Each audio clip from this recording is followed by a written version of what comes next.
Maintenant que nous avons défini l'échelle du bruit et le décibel, nous pouvons appréhender la notion de confort acoustique. Le confort acoustique est l'absence de nuisances sonores dans son logement. C'est un élément important pour la qualité de vie au quotidien.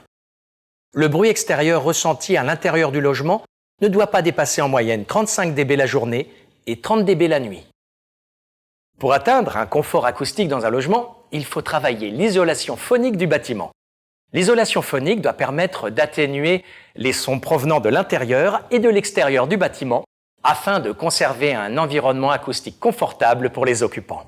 Le plus souvent, en phase conception permis de construire, une étude acoustique suivie d'une notice acoustique sont rédigées par un bureau d'études spécialisé.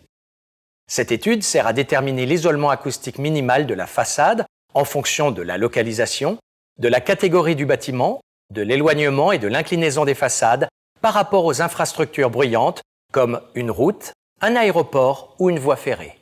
Attention toutefois à ne pas confondre l'isolement acoustique de la façade, le DNT-ATR, avec l'indice d'affaiblissement acoustique de la menuiserie, le RATR. Le DNT-ATR est la valeur calculée qui caractérise l'isolation acoustique d'un bâtiment vis-à-vis des bruits extérieurs, tandis que le RATR est la capacité d'isolement de la menuiserie face aux bruits aériens d'origine routière en conditions réelles.